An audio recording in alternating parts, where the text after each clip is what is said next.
Telangana Legislative Assembly Bulletin number 22, Wednesday, 12th November 2025. In view of the disqualification petitions being taken up for hearing by the Honorable Speaker and Chairman, Tribunal under 10th Schedule of the Constitution of India, while tribunal proceedings are going on in the premises of Telangana Legislature buildings, as directed by the competent authority, the following instructions will be in force on 14th and 15th November 2025. First instruction enti ante, visitors are not allowed within the premises of legislature buildings without valid prior permission. 14-15కు ఏం permission లేకపోతే ఏ visitor కూడా రాకూడదు. Okay. 2, media personnel are not permitted to enter into the premises of the legislature building. ఆడేదో దొంగలు దేశాలు పంచుకుంటున్నట్టుగా, media వాళ్ళకి తెలిస్తే ప్రజలందరికీ తెలుస్తుంది అన్నట్టుగా మీడియా వాళ్ళని కూడా లోపలికి రావద్దు అని చెప్పని second instruction. Third instruction, press briefings are not allowed in the media points and also in the premises of legislature buildings. మళ్ళీ ఇక్కడ దొంగలు దేశాలు పంచుకున్నట్టు అదేదో సీక్రెట్ దేశ భద్రతకు సంబంధించినటువంటి ఒక ప్రొసీడింగ్స్ ఏదో జరుగుతున్నట్టుగా ప్రెస్ బ్రీఫింగ్స్ వద్దన్నారు. దానికి తోడుగా ex-MLCs, ex-MLAs and ex-MPs will not be permitted within the premises of legislature buildings. మాజీ శాసనసభ్యులు కానీ మాజీ ఎంపీలు కానీ ఎమ్మెల్సీలు ఎవరు రావద్దట, ఎంట్రీ కావద్దట, అసలు లెజిస్లేచర్ ప్రిమైసెస్కే రావద్దట. Sitting MLAs, the MLCs and MLAs are permitted up to their respective legislature party offices only. వాళ్ళ లెజిస్లేచర్ ఆఫీస్ దగ్గరికి రావాలి తప్ప ఇంకా ఎక్కడికి కూడా స్పీకర్ ఆఫీస్కో లేకపోతే సెక్రటరీ ఆఫీస్కో రావద్దు అని చెప్పని అంటాడు. 6th ఏంటంటే, the members and their advocates, members అంటే petitioners and respondents, and their advocates appearing before the Honorable Tribunal under 10th Schedule of the Constitution of India are requested not to carry mobile phones into the court hall, and anyone found indulging in recording of the proceedings, taking photos and videos with their phones, the gadgets will be confiscated and the concerned advocates will not be allowed to appear in the proceedings. అంటే అడ్వకేట్లు కానీ petitioners కానీ ఫోన్లు పట్టుకోపోకూడదు లోపలికి. ఫోన్లు ఒకవేళ పట్టుకుపోయినట్టయితే confiscate చేస్తాం, record చేసినా ఫోటోలు తీసినా కానీ కాన్ఫిస్కేట్ చేస్తామని చెప్పని నరసింహాచార్యులు గారు సెక్రటరీ టు స్టేట్ లెజిస్లేచర్, తర్వాత అన్ని రాజకీయ పార్టీలకు వాళ్ళకి కాపీ పంపినారు. ఇది పూర్తిగా కూడా ఒక నియంతృత్వ ధోరణితో, అరాచకమైనటువంటి ఒక మనస్తత్వంతో, రాజ్యాంగ నిబంధనలు ఉల్లంఘిస్తూ ఇవాళ ఈ లెటర్ రాసినట్టుగా భావించవలసి వస్తుంది. మెడకాయ మీద తలకాయ ఉన్న వాళ్ళు ఎవరు కూడా, anybody who believes in democracy, anybody who believes in constitution, anybody who understands that there must be a transparency in the execution of the justice, న్యాయాన్ని ఇచ్చేటువంటి యొక్క ప్రొసీడింగ్స్లలో తప్పనిసరిగా పారదర్శకత ఉండాలా అని రాజ్యాంగ నిబంధనల పైన నమ్మకం ఉన్న వాళ్ళు ఎవరు కూడా ఇటువంటి యొక్క నోటీసులు ఇవ్వరు. గతంలో కూడా ఇట్లా చేసినారు. Somewhere I think it missed out of my sight. And ఇప్పుడు చూస్తే బాధ కలిగించే అంశం ఏంటంటే, సుప్రీంకోర్ట్ ఆఫ్ ఇండియా మొబైల్ లోపలికి పట్టుకొని పోవచ్చు మీరు, ఎక్సెప్టింగ్ ఒక పిటిషనర్స్ కానీ రెస్పాండెంట్స్ కానీ అడ్వకేట్లు కానీ మొబైల్ లోపల తీసుకుపోవచ్చు. లైవ్ టెలికాస్ట్, కాన్స్టిట్యూషనల్ బెంచ్ 5 బెంచ్లు అడ్వకేట్ జడ్జిలు కూర్చునేటువంటి ఒక కాన్స్టిట్యూషనల్ బెంచ్ కూడా మొత్తం లైవ్ టెలికాస్ట్ ఉంటుంది. All high courts live telecast, all legal tribunals live telecast. ఇక్కడ కూర్చొని మనము చెన్నైలో ఉన్నటువంటి ఒక ఎన్సిఎల్టీకి మనము వాళ్ళకు మనం అడ్వకేట్లు ఇక్కడి నుంచి ఆర్గ్యూ చేయొచ్చు. అంటే దాంతోపాటుగా ఏ అడ్వకేట్ అయినా వాచ్ చేయొచ్చు. ఇప్పుడు మనం కూడా సుప్రీంకోర్టు యాప్ను డౌన్లోడ్ చేసుకొని మనం కనుక కొట్టి చూసినట్టయితే మొత్తం ప్రతి కోర్టులో జరిగేటువంటి ఒక ప్రొసీడింగ్ అంతా కూడా మనం చూసేటువంటి ఒక వెసులుబాటు కల్పిస్తుంది. ఎందుకు? న్యాయం ఇవ్వడమే కాదు, న్యాయం పారదర్శకతగా ఇవ్వాలా, ప్రజలకు అర్థమయ్యేటువంటి ఒక రీతిలో న్యాయం చెప్పాలా అన్నటువంటి ఒక ధర్మసూత్రాలతో అన్ని కోర్టుల్లో అన్ని ట్రిబ్యునల్లో ఒక లైవ్ టెలికాస్ట్ ఉంటుంది. ఎవరైనా ఎప్పుడైనా చూసుకునేటువంటి ఒక అవకాశం ఉంటుంది. అందుకే మనం పోతే వెనుక గ్యాలరీ ఉంటుంది హైకోర్టులో, పోయి కూర్చోవచ్చు. అక్కడ మనం అడ్వకేట్ వేసి నల్లకోట వేసుకుంటే ఎవడైనా సరే ముందు కూర్చోవచ్చు. మరి ఏం సీక్రెట్ ప్రొసీడింగ్స్ ఉన్నాయి స్పీకర్ గారి ముందు? ఈ ఎమ్మెల్యే, ఇంకొకటి, నేను ఓటర్ని, ఖైరతాబాద్ ఓటర్ని ఫర్ ఎగ్జాంపుల్, దానం నాగేందర్, నేను ఆయన కోటేసిన 2023 ఎన్నికల్లో నేను ఆయన కోటేసిన. నేను ఓటేసిన దానికి భిన్నంగా ఆయన పార్టీని మారిపోయినాడు. మారిపోయిన తర్వాత ఆయన పైన, పార్టీ మారిన తీరు పైన స్పీకర్ ముందు న్యాయ విచారణ జరుగుతుంటే ఒక ఓటర్గా నేనెందుకు చూడొద్దు? సిటిజన్కి ఎందుకు రైట్ లేదు? నువ్వు అడ్వకేట్లు ఉండొద్దు అంటున్నావు, ఓటరు ఉండొద్దు అంటున్నావు, సిటిజన్స్ ఉండొద్దు అంటున్నావు, కనీసం లైవ్ టెలికాస్ట్ ఉండొద్దు అంటున్నావు. ఇదేమన్నా గూడు పుట్టానా? ఇదేమన్నా ఎవరిని ప్రొటెక్ట్ చేయాలని చెప్పని ప్రభుత్వం వ్యవహరిస్తూ ఉన్నది? ఎవరిని ఆదేశాల మేరకు స్పీకర్ గారు ఇటువంటి పనికిరాని ఆర్డర్ ఇచ్చినారు? స్పీకర్ గారు అంటే మాకు గౌరవం, but I don't think he's working according to his conscience. ఆయన రాజ్యాంగ ధర్మం ప్రకారంగా పనిచేస్తలేరు, రేవంత్ రెడ్డి గారి ధర్మం ప్రకారంగా పనిచేస్తున్నట్టుగా ఉంది. ఈ లేఖ ఎందుకు అడుగుతారు, క్రాస్ ఎగ్జామినేషన్ చేస్తారు. ఒట్టి అబద్ధాలు ఆడుతున్నారు, పచ్చి అబద్ధాలు ఆడుతున్నారు. వాళ్ళు పార్టీ మారినటువంటి వాళ్ళు పచ్చి అబద్ధాలు ఆడుతున్నారు. వాళ్ళని బట్టలు ఇప్పేస్తా ఉన్నారు అడ్వకేట్లు, మొత్తం నేకెడ్గా వాళ్ళని బట్టలు ఇప్పేస్తా ఉన్నారు. స్పీకర్ ముందు జరిగినటువంటి ఒక వాదోపవాదాల్లో నీళ్లు నములుతున్నారు, మా సమాధానం చెప్పలేకపోతున్నారు. పిటిషనర్స్ యొక్క అడ్వకేట్స్ మొత్తం బట్టలు దింపేస్తున్నారు. ఈ వ్యవహారం ప్రజలకు తెలియవద్దు అని చెప్పని ఈ కుట్ర, ఈ కుతంత్రం వాళ్ళు చేసినటువంటి ఒక మోసపూరితమైన పార్టీ మారిన వైఖరిని ఏ రకంగా నగ్నంగా ట్రిబ్యునల్ ముందు నిలబెడుతున్నారు అడ్వకేట్లు అనేటువంటి విషయం ప్రజలకు తెలిస్తే వాళ్ళ పరువు పోతుంది, పార్టీలో చేర్చుకున్నట్టుగా రేవంత్ రెడ్డి పరువు పోతుంది, నగ్న స్వరూపం బయట కనబడుతుంది అని చెప్పని ఇవాళ కుట్రపూరితంగా ఇటువంటి ఒక లేఖ ఇచ్చిండ్రు. ఇదేమన్నా నిజాం జమానా? ఇదేమన్నా నియంత జమానా? ఇదేమన్నా ఏమన్నా మనము ఇరాన్లో, ఇరాక్లో ఎక్కడన్నా ఉన్నామా? ఏమన్నా మనం డెమోక్రసీ, ఇది temple of democracy is assembly. అది అక్కడ ఈ రకమైనటువంటి ఒక రీతిలో ఒక అడ్డమైనటువంటి ఒక సర్క్యులర్లు పట్టుకొచ్చి వాళ్ళ పారదర్శకత లేకుండా, this is against the constitutional principles of article 19(1)(a). Freedom of speech అంటే freedom of right to know కూడా, మనకు తెలుసుకోవాల్సిన హక్కు కూడా కల్పించింది ఆర్టికల్ 14(21). మొత్తం అన్నీ కూడా పొందుపరుస్తూ నేను ఇవాళ ఈ పెద్ద మనిషికి, స్పీకర్ గారికి ఈ లేఖ రాయటమైంది. దయచేసి మీరు ఆ నియంతృత్వ ధోరణితో రాసినటువంటి ఒక బులెటిన్ను విత్డ్రా చేసి మీడియా వాళ్లకు, అడ్వకేట్లకు, ప్రజలకు ఎవరైనా వచ్చి చూడగలిగే ఇంట్రెస్ట్ ఉన్నటువంటి వాళ్ళందరూ కూడా చూసేందుకు ఈ బొంకుతూ దొంగ నాటకాలు ఆడుతున్నటువంటి ఒక పార్టీలు మారిన ఎమ్మెల్యేలు ఏ రకంగా అబద్ధాలు చెప్తారో వాళ్ళకు ఓటేసిన ప్రజలకు తెలియాలా. కాబట్టి దయచేసి ఆ బులెటిన్ను విత్డ్రా చేసుకోవాలని చెప్పని కోరుతున్నాము.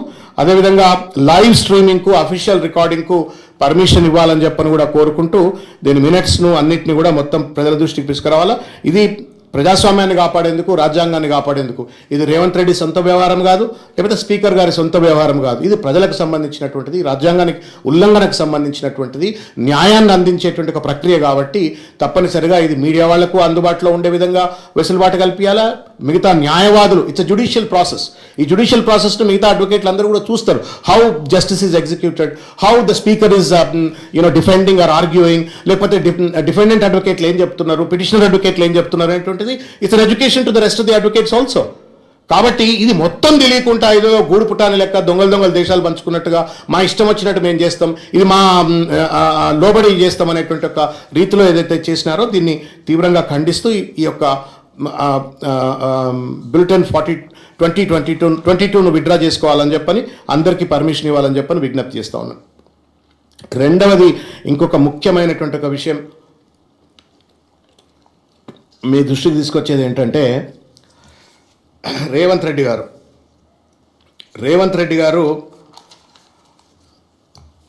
ఇది రేవంత్ రెడ్డి గారి కథ.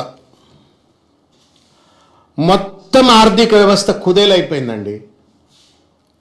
కమాండ్ కంట్రోల్ సెంటర్లో కూర్చొని పొంకనాలు కొడతా ఉన్నాడు, అదే పరిపాలన అనుకుంటా ఉన్నాడు ఆయన. పొద్దున్న లేస్తే కమాండ్ కంట్రోల్ సెంటర్లో కూర్చొని పొంకనాలు కొడుతూ, పరిపాలన పైన పట్టు లేకుండా, కేవలం కమిషన్ల కోసం, అవినీతి కోసం అర్రులు రాస్తూ మొత్తం రాష్ట్ర ఆర్థిక వ్యవస్థను కుదేలు చేసి పడేస్తూ ఉన్నాడు రేవంత్ రెడ్డి గారు.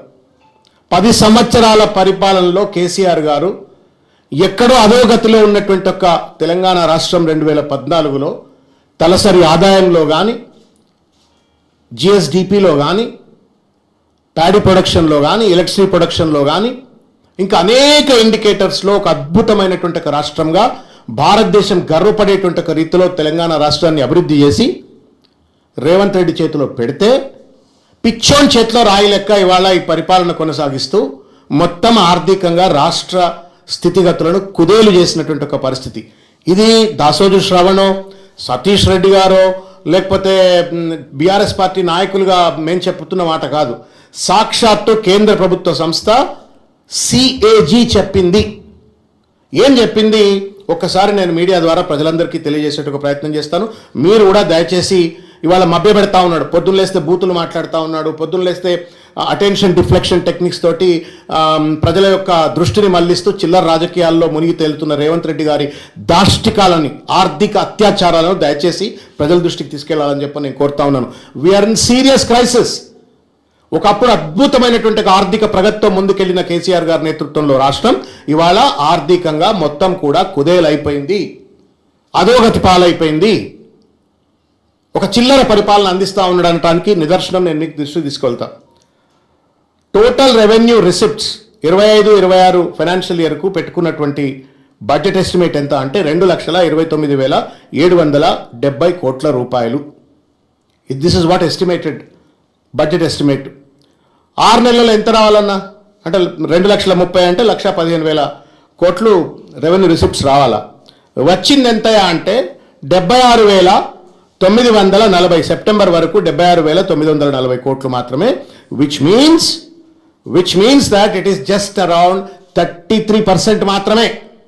ఎక్కడైతే 50% సెప్టెంబర్ వరకు రెవెన్యూ రిసిప్ట్స్ రియలైజ్ కావాలో అక్కడ కేవలం 33% రెవెన్యూ రిసిప్ట్స్ మాత్రమే రియలైజ్ అయినాయి.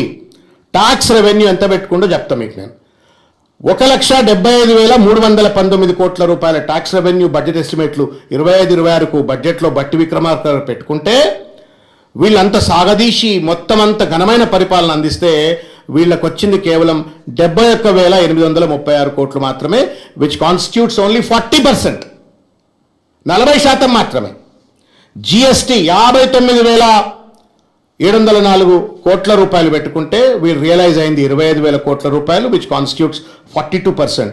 ఇకపోతే stamps and registrations, real estate booming sector KCR గారి పరిపాలనలో దాని చుట్టూ ఉన్న దాని మీద ఆధారపడ్డటువంటి ఒక బిల్డర్లు కావచ్చు, లేకపోతే కన్స్ట్రక్షన్ సిబ్బంది కావచ్చు, లేకపోతే మెటీరియల్ సప్లై చేసే వాళ్ళు కావచ్చు, మొత్తం ఆర్థిక ప్రగతికి మూలమైనటువంటి ఒక రియల్ ఎస్టేట్ సెక్టర్ సర్వనాశనం అయిపోయింది రేవంత్ రెడ్డి గారి నేతృత్వంలో అనడానికి నిదర్శనం ఏంటంటే 19,087 కోట్ల రూపాయలు వీళ్ళు బడ్జెట్ ఎస్టిమేట్స్లో టార్గెట్ పెట్టుకుంటే what was realised is only 7,416 crores, అంటే 38% మాత్రమే. కుదేలైపోయింది రియల్ ఎస్టేట్ రంగం. ఎందుకు? RR tax. ఎవడన్నా బిల్డింగ్ కడతా అని పర్మిషన్ అడిగితే కమిషన్లు దొబ్బాలా, లేకపోతే లేఅవుట్లు ఇస్తా అని చెప్పని ఎవడన్నా పర్మిషన్ అడిగితే కమిషన్లు దొబ్బాలా. ఆర్ఆర్ ట్యాక్స్ అని చెప్పని కేంద్ర ప్రధానమంత్రి సైతం వచ్చి చెప్పినప్పటికీ కూడా బుద్ధి రాలేదు. ఇప్పటికి కూడా అదే పద్ధతి కొనసాగించడం వల్ల సెప్టెంబర్ వరకు కేవలం 38% మాత్రమే స్టాంప్స్ అండ్ రిజిస్ట్రేషన్లో రియలైజ్ అయినట్టుగా. సేల్స్ ట్యాక్స్ అదే పరిస్థితి, కేవలం 44% మాత్రమే. స్టేట్ ఎక్సైజ్ 27,623 కోట్ల రూపాయలు స్టేట్ ఎక్సైజ్ పెట్టుకున్నారు. 27,000 రూపాయల స్టేట్ ఎక్సైజ్ పెట్టుకుంటే యాక్చువల్ ఇప్పుడు సెప్టెంబర్ వరకు రియలైజ్ అయింది 9,620 కోట్లు, అది కూడా 34%. మొత్తం మీద వెరచి ఇక గమ్మత్ చెప్తాయిన అప్పులు అని చెప్పని చిల్లర మాటలు మాట్లాడిన Revanth Reddy borrowings and other liabilities 45,000 కోట్ల వరకు మేము బారో చేస్తామని చెప్పిండ్రు. ఇప్పటికే 83% బారో చేసే 6 months లోపే 83%. 12 నెలల్లో 45,000 కోట్ల రూపాయలు నేను అప్పులు తెచ్చుకుంటా అని చెప్పినోడు ఇప్పటికే 83% బారోయింగ్స్ అయిపోయినాయి. ఇక ఫిస్కల్ డెఫిసిట్ విషయానికి వస్తే దాదాపు 84%. Revenue deficit is in a big way. Public debt ఇది కూడా చెప్తా ఉన్నా మీకు, ఇది సిఏజీ చెప్పింది. ఈ 2 ఏళ్లలోనే, ఇంకా 2 ఏళ్ళు కూడా పూర్తి కాలే, 2 ఏళ్లలోనే 3,3,48 lakh crores, 3,48,000 కోట్ల రూపాయల అప్పు.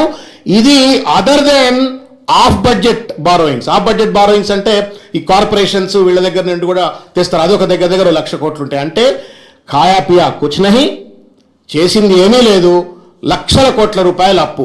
మరి ఇన్ని లక్షల కోట్ల రూపాయల అప్పు తెచ్చి నువ్వేమైనా పీకినావా? Have you constructed a major project? ఏమైనా బిల్డింగ్లు కట్టినవా, ప్రాజెక్టులు కట్టినవా, స్కూళ్ళు కట్టినవా, ఆసుపత్రులు కట్టినవా, కొత్త రోడ్లు వేసినవా? ఎక్కడ పోయి నీ సొమ్మంతా? 3,48,000 కోట్ల రూపాయల public debt excluding of budget borrowings. అంటే ఇప్పుడు ఎఫ్సిఐ కావచ్చు, లేకపోతే ఇంకెవరైనా సివిల్ సప్లైస్ వాళ్ళు కావచ్చు, ఇంకేదైనా కార్పొరేషన్లు వాళ్ళు తీసుకున్నటువంటి అప్పులు కాకుండానే ఎంతుంటే అదో 1,00,000 కోట్లు ఉంటే దాదాపు 4,48,000 కోట్ల రూపాయల అప్పు. ఇంత పెద్ద ఎత్తున ఆర్థిక అత్యాచారానికి పాల్పడుతూ దోపిడీకి పాల్పడుతున్న రేవంత్ రెడ్డి గారు సిగ్గు లేకుండా ఇంకా ప్రజల దగ్గరకు వచ్చి నాకు ఓట్లేయండి అని చెప్పని ఇవాళ ప్రజలను మభ్యపెట్టేటువంటి ఒక ప్రయత్నం చేస్తూ ఉన్నాడు, మోసం చేస్తూ ఉన్నాడు. నేను మొత్తం మీరు ఆ మీ దయచేసి మీరు మీడియా మిత్రులు కేర్ఫుల్గా చదవండి, ఎందుకంటే మీరు you are all very enlightened individuals of the society కాబట్టి మీరు ప్రజలను చైతన్యం చేయగలుగుతారు, మంచి వార్తలు ఇవ్వగలుగుతారు. మీరు కూడా చదవండి, ఇందులో డేటా అంతా చాలా ఈ డేటా స్పీక్స్. నేనంటే ఏదో పొలిటికల్గా రిటారిక్గా 2-3 ముచ్చట్లు ఎక్కువ మాట్లాడవచ్చు, కానీ డేటా మాట్లాడుతుంది, సత్యం మాట్లాడుతుంది. బట్టలు ఇప్పుడు రేవంత్ రెడ్డి గారిని నగ్నంగా నిలబెట్టేటువంటి ఒక ఇమ్మెచ్యూర్డ్, ఇన్కాంపిటెంట్, ఇన్ఎఫిషియంట్ ముఖ్యమంత్రి ఉంటే రాష్ట్రం ఎట్లా దివాలా తీస్తుంది, విజన్ లేని, విజ్డమ్ లేని మంత్రి, పెద్ద మనిషి ముఖ్యమంత్రిగా ఉంటే ఎట్లా ఉంటుంది అనడానికి ఇది నిదర్శనం.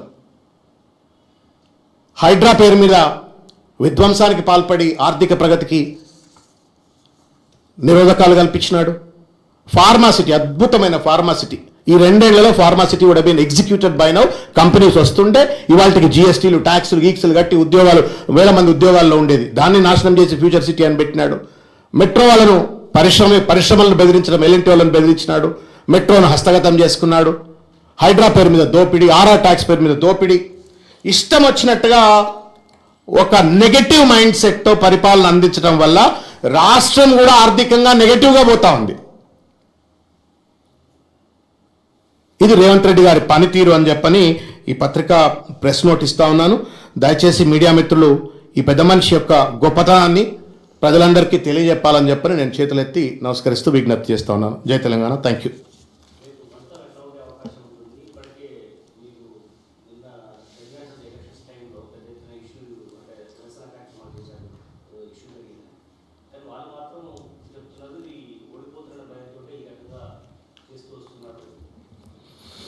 సార్, ఒకటి మాత్రం వాస్తవం, నేను ప్రత్యేకంగా ఫీల్డ్లో నేను కూడా తిరిగిన కదా, తర్వాత రిపోర్ట్స్ తీసుకున్నాను కదా. ఇంత పెద్ద ఎత్తున నా లైఫ్లో బోగస్ ఓటింగ్ చూడలే. ఎప్పుడు చంద్రాయనగుట్టలో, చార్మినార్లో, యాకత్పురలో, ఓల్డ్ సిటీలో ఎప్పుడో అవుతుండే అని చెప్పని వాళ్ళ పార్టీకి చెందిన ఫిరోజ్ ఎప్పుడు అంటుండే, నాంపల్లికి చెందిన ఫిరోజ్ ఊకేడుస్తుండే, ఆయన బోగస్ ఓటింగ్ ఓరా మీరు హరారే అని చెప్పని అంటుండే. ఏమంటున్నాడో అనుకునేది నేను ప్రత్యక్షంగా చూసినబ్బా, అది ఎంత దుర్మార్గం, నేను ఆర్ఎస్ ప్రవీణ్ కుమార్ గారు ఇద్దరము బోగస్ ఓటింగ్ జరుగుతుంటే అడ్డుకోనికి పోయినాం మేము. ఎపెక్స్ స్కూల్ అని చెప్పని సమతా కాలనీలో ఉంటుంది. మా మీదకి దాడికి వచ్చిండ్రు. అరే మేమన్నారు, మేము వచ్చింది ఎందుకు రాబాయి, బోగస్ ఓటింగ్ అడ్డుకోవాలని చెప్పని వచ్చినాం మేము. పోలీసు వాళ్ళు కూడా వాళ్ళకి మద్దతు ఇచ్చేటువంటి ఒక పరిస్థితి. మేము అదేం పోలీసు వాళ్ళు, మీ డ్యూటీ మేము చేయడానికి వచ్చినామా, మీరు బోగస్ ఓటింగ్ ఆపుతలేరు కాబట్టి మేము వచ్చినామని చెప్పని. కాబట్టి ఇవి నగ్న సత్యాలు. అది వాళ్ళు కూడా గుండెమే చేయబెట్టుకుంటే ఎవరైతే మాట్లాడుతున్న వాళ్ళకు కూడా తెలుసు. They colluded with MIM. Karwan, Nampally, లేకపోతే మొత్తం పాత బస్తీ నుండి ముషిరాబాద్, సికింద్రాబాద్, ఎక్కడ వీలైతే అక్కడ వాళ్ళు ఖైరతాబాద్ నుండి పట్టుకొచ్చి, ఫస్ట్ ల్యాన్సర్ నుంచి పట్టుకొచ్చి ఓట్లు వేయించుకునే ప్రయత్నం చేశారు. అయినప్పటికీ కూడా నేను ఇప్పటికి కూడా చెప్తున్నా, సత్యమేవ జయతే, ధర్మం గెలుస్తుంది. తప్పనిసరిగా కేసీఆర్ గారు. షేర్ చేయండి, లైక్ చేయండి, సబ్స్క్రైబ్ చేయండి. మరిన్ని వీడియోల కోసం బెల్ సింబల్ పై క్లిక్ చేయండి.